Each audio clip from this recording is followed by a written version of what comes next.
Olá, minha gente. Graça e muita paz. Bem-vindos a mais um Conexão ID. E nós vamos ler aqui no Evangelho de São Marcos, capítulo de número 14, começando pelo versículo 43. Eu sou o pastor Calbi Paiva, coordenador do projeto Missionário Igreja para Todas as Nações. E o Conexão ID é um programa que faz uma conexão entre aqueles crentes, servos e servas de Deus que amam a causa missionária, a igreja que não saiu, com a igreja que saiu, que são os missionários, que estão pregando o evangelho em outras nações, que estão desempenhando funções, que estão implantando igrejas, que estão batizando pessoas e estão precisando de recursos para fazer muito mais e melhor, né? Agora mesmo nós estamos em uma campanha para cobrir um novo espaço em Samora Machel, em Moçambique, um espaço que está sendo reconstruído, em um espaço de nossa igreja que foi derrubada, destruída, queimada por guerrilheiros islâmicos do grupo Al-Shabaab. E precisamos fazer muitas outras coisas. E a coordenação de missão, que trabalha em zonas de guerra, de refugiados, precisa de muito apoio, de retaguarda. E é isso que nós estamos fazendo aqui no Conexão ID. Levando essas emergências, mostrando o que está sendo feito para que pessoas que amam a causa missionária possam cooperar. Mas vamos ao que interessa. Hoje nós vamos falar em um assunto muito importante sobre o tema Na Casa do Sumo Sacerdote. Nós já fizemos essa matéria escrita, está no nosso site, está na nossa rede social de nossa missão, Na Casa do Sacerdote. Nós vamos fazer uma reflexão hoje sobre a falsidade religiosa. E não a falsidade religiosa apenas do nosso tempo. No nosso tempo apenas tem piorado. Mas a falsidade religiosa já existe no mundo há muito tempo. Foi a queda de um homem a quem Deus lhe havia confiado responsabilidades. Um homem chamado Adão, que vocês sabem o que aconteceu desde aí. Porém, na medida que se aproxima o final dos tempos, a multiplicação da iniquidade, a maldade dos homens, o esfriamento do amor, vai fazendo com que piore a situação. E hoje nós vamos levar como exemplo a falsidade religiosa desde o tempo de Jesus. Na Casa do Sumo Sacerdote é uma matéria que você deve assimilar. Porque eu sei que agrada aos cristãos aquelas pregações de gritaria, de palavras de efeito, de promessas, de bênção, sobre bênção. Mas lembre-se, Isaías capítulo 5, versículo 13 diz que o povo de Deus falando através de Isaías, o meu povo é levado cativo por falta de entendimento, por falta de conhecimento. E segundo Efésios capítulo 4, versículo 14, meninos inconstantes, que são levados por qualquer vento de doutrina, eles são aliciados por homens que com astúcia induzem ao erro. E exatamente isso tem acontecido em muitos lugares. E eu sempre falo aqui que a fé burra, a fé que não tem nem virtude nem conhecimento, e lembre-se que virtude e conhecimento está sendo exigido na sua Bíblia, em 2 Pedro, capítulo 1, versículo 5, que diz assim: pondo toda a diligência, acrescentai à vossa fé a virtude e o conhecimento. Porque a fé que não tem virtude nem conhecimento, ela se torna uma fé burra. E a fé burra é muito pior do que a fé morta. Porque a fé morta já está morta mesmo. Ela não tem obras, ela não faz nada. Mas a fé burra aceita tudo. A fé burra consegue fazer com que os indianos atirem os seus filhos aos jacarés do rio Ganges. A fé burra permite que muitos evangélicos hoje comprem os amuletos que são lhe vendidos pelos fanfarrões da prosperidade. Olha, sacrifica tudo, que você vai receber uma bênção, você vai ficar rico. Prepara o seu telefone para receber uma chamada. E com esse engodo, com essas maracutaias que vêm desde os púlpitos, nós estamos vendo o resultado. Uma igreja que tem fracassado na conquista dos confins da terra. Por isso que nós falamos aqui com autoridade, porque nós conhecemos o assunto. Nós conhecemos os bastidores da religiosidade do nosso tempo. Se você nunca saiu para fazer missão, se você não tem nenhum contato com os campos missionários, se você não sabe a necessidade nos campos missionários, se você só conhece o evangelho, com que lhe são oferecidos desde os púlpitos, nos ambientes contaminados e preparados contra as missões, nas reuniões convencionais preparadas para uma politicagem nojenta, fraudulenta e miserável, que tem levado a igreja a fracassar na conquista dos confins da terra. Se você é um cristão que só conhece essa parte, eu quero te convidar hoje a conhecer a parte podre do cristianismo. Eu lembro-me agora, eu estou aqui nos Estados Unidos há muito tempo, desde 1995, e o prefeito Rodolfo Giuliani, que foi prefeito de Nova York, ele era o prefeito de Nova York durante os ataques terroristas de 2001. E ele, na sua campanha e quando foi eleito, ele fez um discurso em que ele disse que iria extirpar a parte podre da polícia de Nova York. E naquele tempo havia muita corrupção em Nova York. E graças a um trabalho muito meticuloso, corajoso, ele enfrentou a criminalidade dentro da polícia de Nova York. E é interessante, ele não extirpou a polícia, ele extirpou a parte podre da polícia de Nova York. E quando nós falamos aqui contra a falsidade religiosa do nosso tempo, entenda, nós não estamos falando que o cristianismo morreu, e nem que todos os pastores são bandidos, são fraudulentos, não. Mas tem a parte podre, tem as maracutaias, e essa parte podre precisa ser extirpada. Porque eu sempre estou aqui combatendo a omissão missionária, e alguém pode dizer, peraí, esse pastor não conhece nada de bom no meio do evangelho. Claro que eu conheço.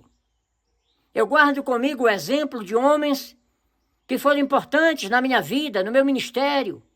Pessoas que eu tenho encontrado, que eu gostaria de seguir o seu exemplo. Ainda há pouco, enquanto eu estava preparando esta matéria, eu estava me lembrando de quando nós chegamos aqui nos Estados Unidos. Nós fomos hospedados, e eu vou dizer o nome porque é um servo de Deus, é coisa boa, e ele já está com o Senhor. Pastor Wesley King, um missionário americano que passou 30 anos da sua vida dedicando o seu tempo a evangelizar os brasileiros em São Paulo. E quando retornou para os Estados Unidos, já na sua fase de aposentadoria, já idoso, nós fomos visitá-lo na sua casa em Lakeland, na Flórida. E quando nós chegamos lá, uma casa pequena, nós conversamos e ele preparou na hora de dormir.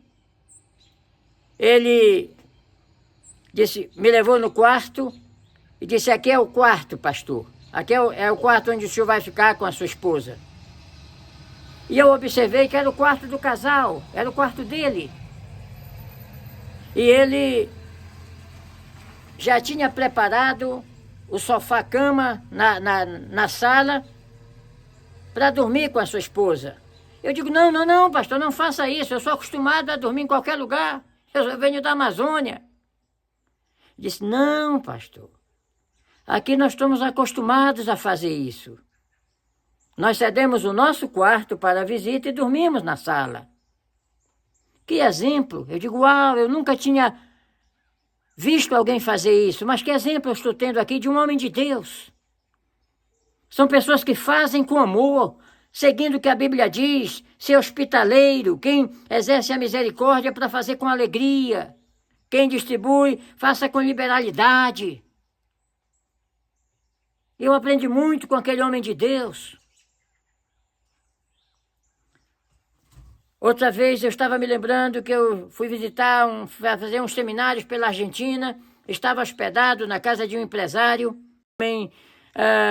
muito bem favorecido financeiramente, e a sua esposa, uma serva de Deus, e eles me deram o quarto lá de hóspede para ficar, e eu tinha saído. Na cidade tinha chovido, tinha muita lama, e eu cheguei com os sapatos sujos de lama e deixei assim na porta para entrar sem sujar a casa. E passando ali, conversei um pouco com o pastor, estivemos conversando, depois eu observei, o meu sapato estava limpo, engraxado e colocado no meu quarto. E eu me espantei de quem fez isso. A irmã, a esposa do dono da casa, foi eu, pastor. Nós aqui fazemos isso. Eu digo, como pode? Como pode tratar um visitante desta forma? São pessoas que aprenderam a fazer coisas boas. Muitas vezes se pensa que uma pessoa, por ser pobre, é humilde. Olha, tem pobre que é tão exaltado que você não imagina. E tem pessoas que têm fartura, que têm bens, que têm posição. E são pessoas com experiência com Deus. Depois estivemos nessa mesma casa, estivemos conversando com essa irmã e com seu esposo, ela me contando o seu testemunho, como ela conheceu Jesus, as lutas que passou. Que história linda! E são os anônimos que estão exercendo a sua confiança, a sua fidelidade a Deus. Eu tenho conhecido pastores nas minhas andanças por aí que têm investido tudo na obra de Deus, têm se sacrificado. A igreja verdadeira, ela é linda, ela é pura. Ela é especial, a igreja é sofredora. A igreja é dos ganhadores de almas. Então não pense que nós desconhecemos o valor da igreja. Mas isso não invalida a parte podre do cristianismo, a parte dos que se aproveitam dos seus cargos para traficar influência, para ganhar dinheiro e muito dinheiro. A Bíblia diz que os que amam dinheiro não se fartará dele. Quando eu vejo um pastor ganhando 700, 1 milhão de reais por mês, eu digo, esse está igual a Bíblia diz, não se farta nunca. Porque com os valores que eles ganham, dariam para sustentar muitos missionários. E é sobre isso que nós queremos falar aqui hoje. E é sobre isso que você precisa entender, para não exercer essa fé burra que está levando a igreja ao fracasso. Ou você nunca leu que o sal pode se tornar insípido. E quando ele se tornar insípido, para nada mais presta senão para ser lançado fora e ser pisado pelos homens. O assunto é muito sério, gente. Tem crentes sendo decapitados, tem missionários desprezados. E os fanfarrões do evangelho estão ganhando milhões e milhões e milhões de dinheiro roubado das missões. E você precisa estar preparado porque a situação não vai melhorar. Pelo contrário, vai piorar. Agora, observe aqui. Preste atenção. E eu quero convidar você a fazer 2 coisas. Primeiro, que curta esse vídeo. Porque quando você curte, você está demonstrando para a plataforma transmissora que este é um vídeo importante e que pode ser oferecido a outras pessoas. E segundo, compartilhe essas informações. Observe que essas informações, assim, na cara dura, você não ouve em outras partes. Muitos ambientes religiosos estão sendo bloqueados contra a verdade, porque vivem da mentira, do engano, da falsidade. Ou não é? Ou comente aí embaixo. Agora observe aqui. Marcos, capítulo 14, versículo 46. E logo, falando ele ainda, veio Judas, que era um dos 12, da parte dos principais, dos sacerdotes, e dos escribas, e dos anciões, e com ele uma grande multidão com espadas e porretes. Ora, o que o traía tinha-lhes dado um sinal, dizendo: aquele que eu beijar, esse é, prendei-o e levai-o com segurança. E logo que chegou, aproximou-se dele e disse: Rabi, Rabi, e beijou-o. E lançaram-lhe as mãos e o prenderam. E um dos que ali estavam presentes, puxando da espada, feriu o servo do sumo sacerdote e cortou-lhe uma orelha. E respondendo Jesus, disse-lhes: saístes com espadas e com porretes, a prender-me como um salteador. Todos os dias estava convosco ensinando no templo, e não me prendestes, mas isto é para que as Escrituras se cumpram. Então, deixando-o, todos fugiram. E um jovem o seguia envolto em um lenço sobre o corpo nu. E lançaram-lhe as mãos, mas ele, largando o lençol, fugiu nu. E levaram Jesus, preste atenção, ao sumo sacerdote. E ajuntaram-se todos os principais dos sacerdotes, e os anciões, e os escribas. E Pedro seguia de longe, até dentro do pátio do sumo sacerdote, e estava sentado com os servidores, aquentando-se ao lume. Bem, eu só quero mostrar para todos vocês que quando Jesus foi preso, foi manietado, ele foi levado à casa do sumo sacerdote, à presença do sumo sacerdote. Mas quem era o sumo sacerdote? O sumo sacerdote tinha que ser alguém da tribo de Levi, tinha que ter pedigree religioso. E o sumo sacerdote era o chefe dos sacerdotes, daqueles que oficiavam no templo. Era como se fosse hoje, na Igreja Católica, um bispo, ou na Igreja Evangélica, um pastor-presidente de uma convenção. Era o maioral, era quem dava ordem. Sumo sacerdote. Era o sumo da nata religiosa daquele tempo. Até o nome dá certo, sumo. Esprema uma fruta e sai o sumo. Esprema a realidade podre do tempo de Jesus e você vai ver sair um Caifás. Agora, observe uma coisa. Por que Jesus foi levado à presença do sumo sacerdote? Porque existia um homem interessado em eliminar Jesus de seu caminho. Porque as pregações de Jesus incomodavam a religiosidade falsa daquele tempo. Observe que Caifás, como sumo sacerdote, era ele que administrava o templo. Sim, o templo. O santuário, de onde ele tirou as 30 moedas de prata para subornar um apóstolo, para entregar o seu mestre à prisão, tortura e morte.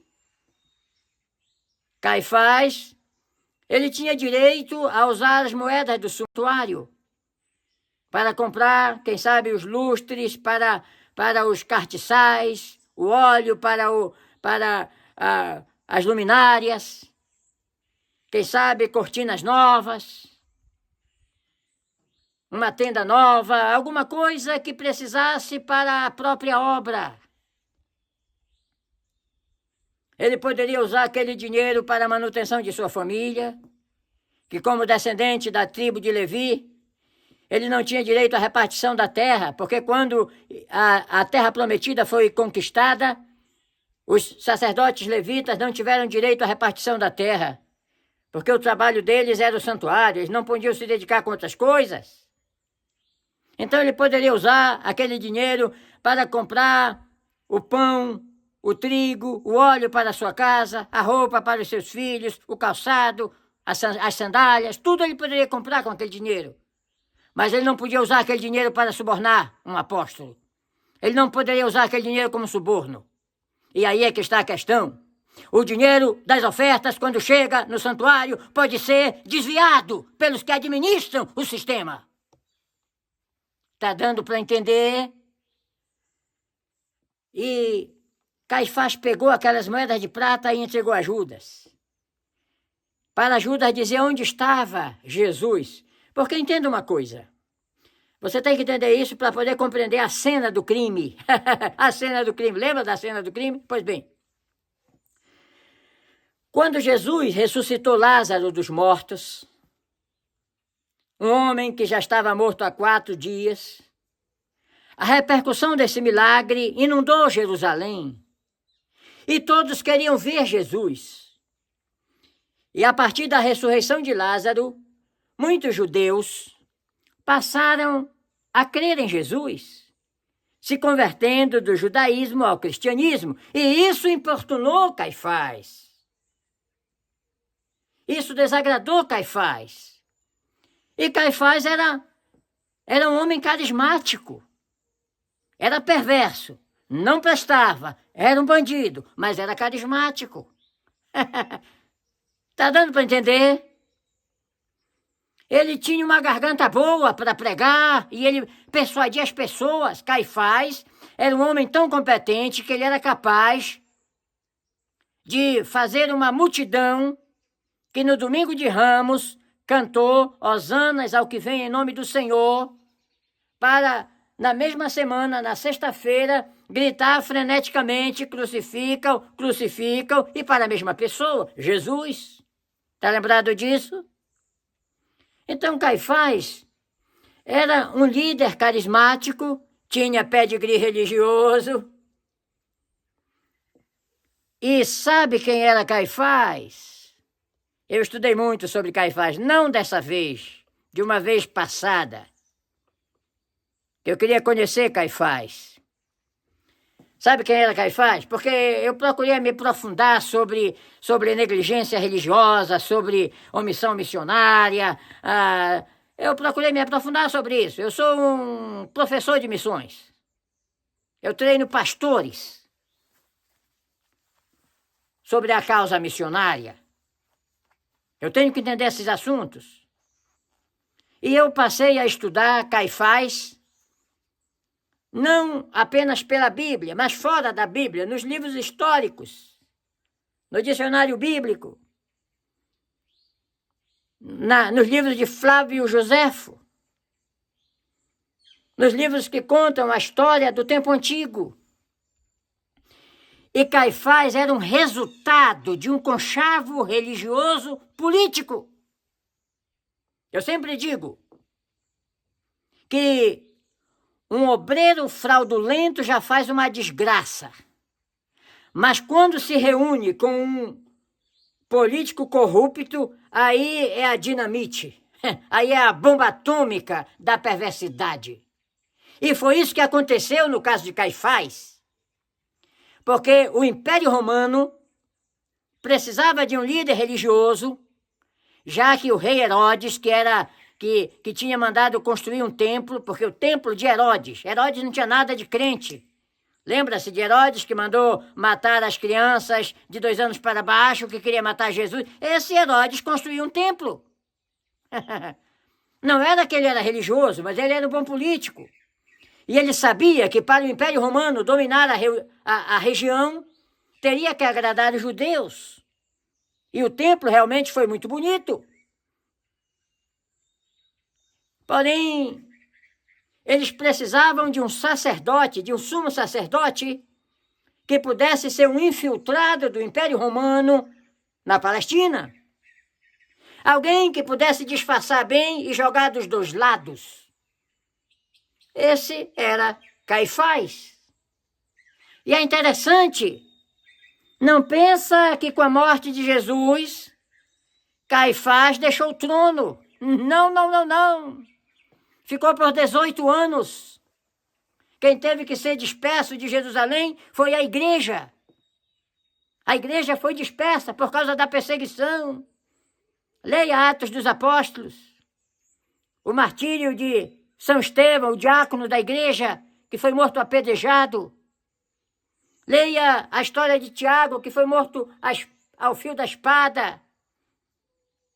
Leia sobre Pedro sendo preso. Leia a história da igreja primitiva. E quem teve que sair de Jerusalém não foi Caifás, ele ficou lá até morrer, até ser substituído por velhice. Sim, líderes religiosos fraudulentos são vitalícios. Eles montam uma blindagem ao redor de si. Lembre-se que quando Jesus chegou na casa de Caifás, do sumo sacerdote, ele estava rodeado de sacerdotes, de anciões. Eles se blindam. Uma blindagem humana. Uma bajulação sem medida. E observe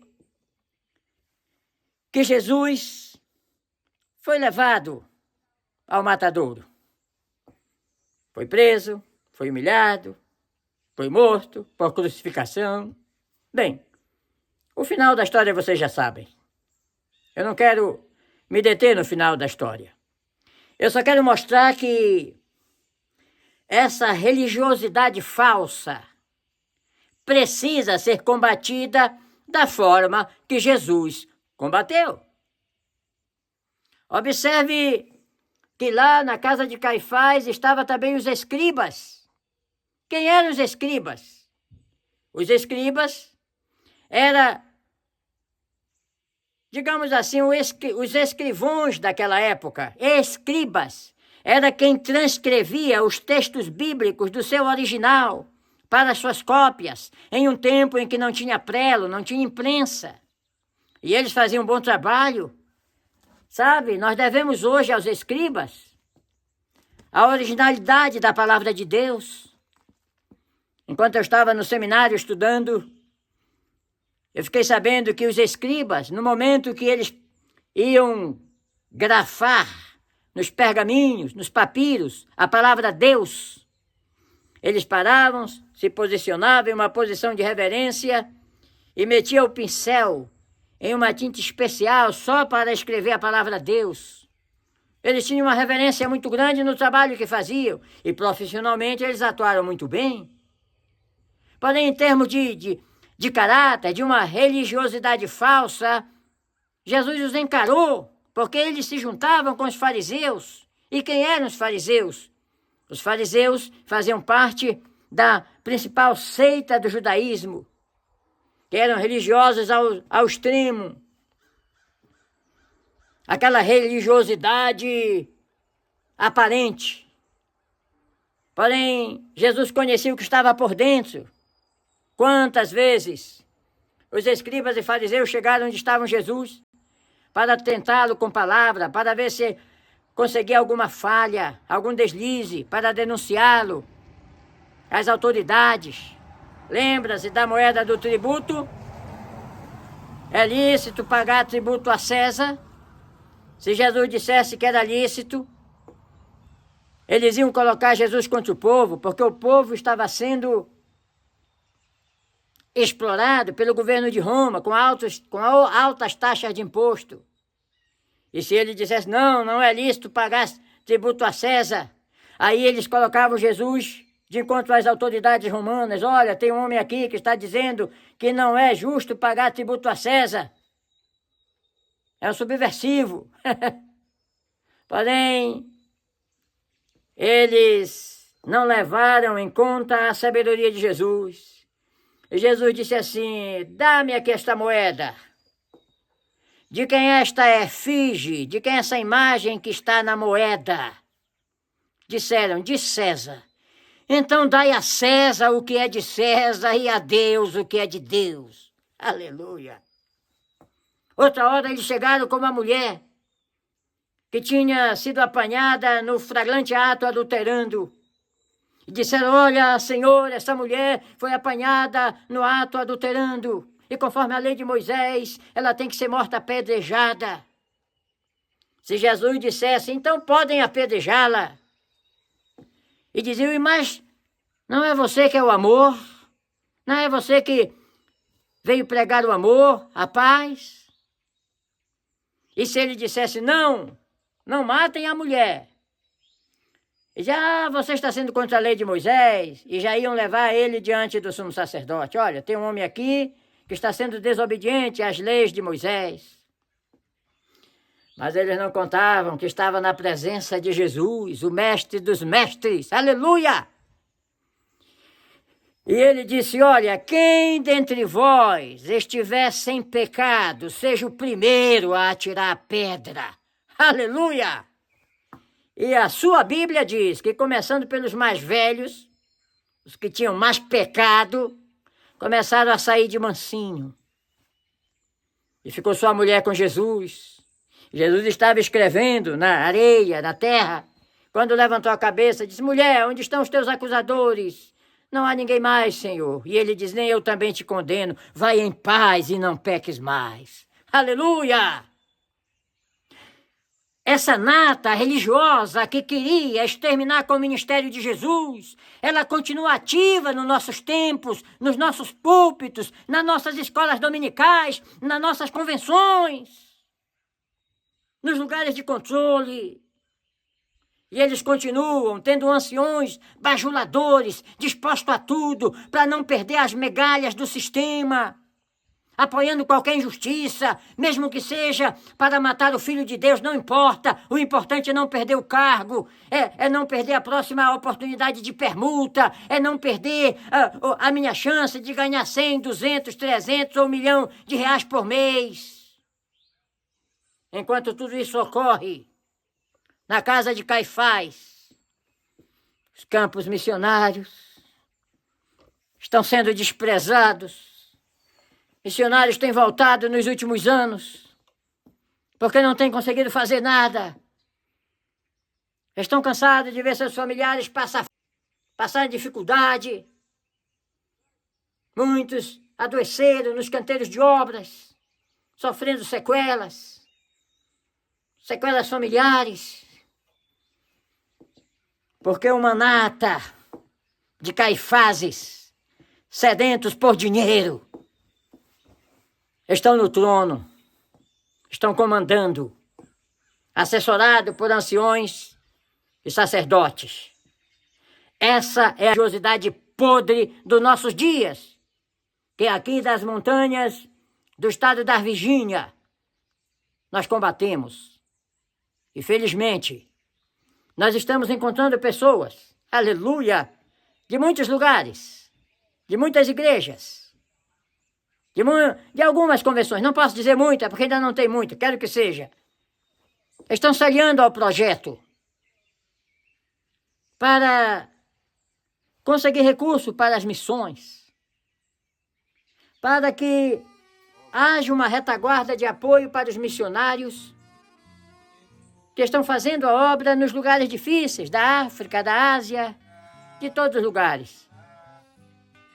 Eu me considero um sobrevivente da omissão missionária, porque depois de quase 30 anos aqui nos Estados Unidos, sem nunca ter recebido somente um centavo do meu país, eu continuo ativo na causa missionária. E aproveito esses tempos em que tenho a oportunidade que não tinha antes de fazer isso, os recursos tecnológicos que não tinha antes, a facilidade de tempo que não tinha antes, para colocar a boca no trombone e mostrar ao mundo o que eu aprendi. E mostrar aos novos obreiros o que pode ser feito. Sim, nós estamos nos unindo em missões, pessoas da Flórida, aqui dos Estados Unidos, do Brasil, da Europa, de todo lugar, através dos recursos da internet, para que a obra missionária seja favorecida. E nos últimos anos, nós já conseguimos mandar mais de $70 mil para a África, para ajudar pessoas de zonas de combate, de zonas de guerra, ajudar pessoas nas suas necessidades básicas de compra de alimentação, de cirurgias, até de enterro. Nós temos ajudado. Porém, nós precisamos de muito mais. Nós queríamos ter condição de ter mandado 700 mil dólares, 7 milhões de dólares, ainda seria pouco. Porque os grandes aglomerados religiosos, a maioria deles, não estão investindo em missão. Estão investindo em ostentação. O que está na moda agora são os grandes santuários. Eu sempre digo que na construção dos templos não fica o nome do senhor do templo, fica o nome do construtor. Quer que eu dê um exemplo? Templo de Salomão, porque foi Salomão que construiu. Templo de Zorobabel, porque foi Zorobabel que construiu. Templo de Herodes, porque foi Herodes que construiu. E hoje está lá a mesquita de Omar, porque foi o califa Omar que construiu. É o nome do construtor que fica na placa. E é por isso que muitos obreiros, disfarçadamente, igual agia Caifás, gosta de deixar o nome na placa, enquanto abandona os missionários. Este era o Conexão ID de hoje. Eu quero que você compartilhe, mas eu quero que você tome uma atitude de participar da causa missionária mundial. Você pode dizer, pastor, eu estou aqui, eu quero ir. E nós vamos conversar, ligue para nós, entre no site, se comprometa. Ou você diz, pastor, eu não tenho interesse de ir porque já estou idoso, já não tenho mais capacidade para isso, mas eu posso contribuir. Ok, você está sendo procurado para fazer isso. Porque os missionários ativos, jovens que nós temos na África, estão precisando de apoio para chegar mais adiante, para dedicar suas energias, seu tempo, suas forças, suas virtudes na causa do Mestre. Tem um apoio para as missões. Sabe, uma das coisas mais interessantes que eu tenho aprendido nesses anos é que quem espera a situação melhorar para fazer missão, não faz. Quando eu saí para fazer missão, eu saí de uma convenção que não tem nenhum projeto missionário, não deu nenhum apoio. Pelo contrário, não queria que eu saísse. Quem espera condições para fazer a causa, para desempenhar tarefas na causa missionária ou sustentar, não faz, porque fica esperando a situação melhorar. E sempre a situação piora, não melhora. Sabe qual é a chave para fazer missão? É ser fiel no pouco. Servo bom e fiel. Foste fiel no pouco? Sim. Foste fiel no pouco? Sobre o muito te colocarei. Entra no gozo do teu Senhor. E outra coisa que eu descobri. Quem faz missão, quem suporta as missões, não são os ricaços dessas terras. Não são os homens ricos, grandes empresários, não. São operários, são donas de casa, são faxineiras, são pintores, são pedreiros. Porque os que ganham muito dinheiro têm outras prioridades. Têm os seus carrões, têm os seus aras, têm as suas viagens, têm as suas ostentações. Veja se um desses bilionários do mundo faz missão, não faz. Há outras prioridades. Agora, você pode fazer diferente.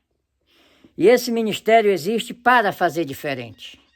Reunir um grupo de homens e mulheres que amam a causa missionária e estão dispostos a unir-se com este objetivo, com este propósito.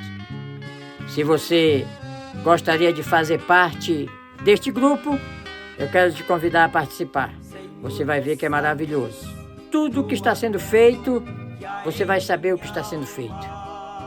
Quando se envia uma colaboração enviamos em troca o que foi feito com aquela colaboração, no trabalho mais transparente que você possa imaginar.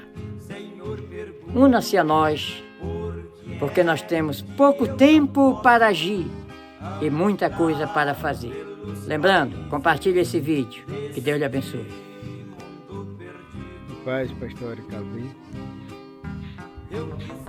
Esta igreja é que a igreja 7 distrital de Chiure, aqui em Cabo Delegado, onde que eu demonstrei naquele dia a igreja que foi queimada pelo Al-Shabaab. Então, eles renovaram esta igreja. Os materiais locais está aqui. A igreja para todas as nações. A aldeia de Xamoramachel. Este aqui é o espaço. Faltamos aí para pagarmos o dono. É quase na estrada. Esta aqui estás ver a estrada que passa carros.